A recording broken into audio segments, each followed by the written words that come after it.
আমি তখন হাসতে হাসতে আল্লাহর কাছে ভীষণ সন্তুষ্টি নিয়ে পৌঁছতে চাই যে আমি একটা ন্যূনতম ওই জীবনটা লিড করতে পারলাম, যে আমি একটা ইনসাফের হাসি নিয়ে আমি আমার আল্লাহর কাছে পৌঁছতে চাই। হায়াত মৌতের মালিক আল্লাহ, ন্যূনতম সিকিউরিটি নিয়ে চলাও হলো সুন্নাহ।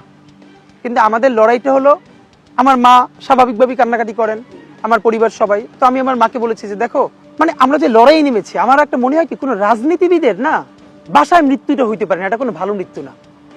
যিনি রাজনীতি করেন, যিনি লড়াই করেন, যিনি বিপ্লবী, যিনি সংগ্রামী, তার মৃত্যুটা হবে একটা সংগ্রামের মধ্য দিয়ে, একটা রাজপথে, একটা গ্লোরির মৃত্যু।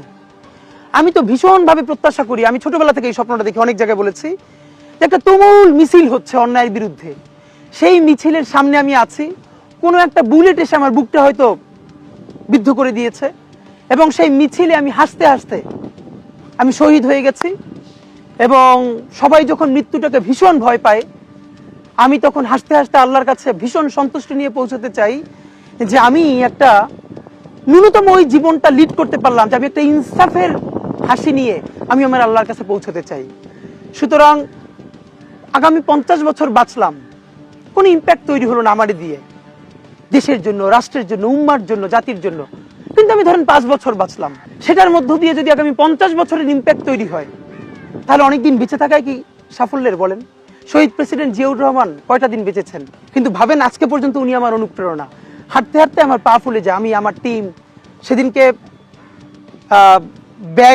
ব্যাগের মধ্যে জুতো নিয়ে তারপরে একটা শপিং মলে ঘুরছিলাম, মানে পা ফুলে গেছে, পা জুতোয় ঢুকাতে পারছিলাম না। তো জিয়াউর রহমানের একটা ওনার গল্প মনে পড়ছিল, যিনি মাইলকে মাইল যখন হাঁটতেন, ওনার সাথে স্টাফদের পা ফুলে যেত, কিন্তু ওনার তো আর্মি ট্রেনিং আছে। তখন তাকে বলতো, স্যার আপনার তো আর্মি ট্রেনিং, আমরা তো আর পারি না। এই জন্য ওনাকে মানুষ রাখাল রাজা বলতো। তা আমরাও সারা বাংলাদেশের 56,000 বর্গ মাইলে হাঁটতে চাই, আমরা ইনসাফের চাষাবাদ করতে চাই, একটা স্বাধীন সার্বভৌমত্বের সততার বাংলাদেশ তৈরি করতে চাই। আল্লাহ যে কয়দিন হায়াতে রাখবেন, এই লড়াইটা করব। যেদিন নিয়ে যাবেন, আমি স্বপ্ন দেখে যেতে চাই, আমি আমাদের এমন টিম, আমি আমার সন্তানকে রেখে যেতে চাই, আমার মৃত্যুর পরে যেন এই লড়াই বন্ধ না হয়, এই লড়াই যেন বাংলাদেশে কিয়ামত পর্যন্ত জারি।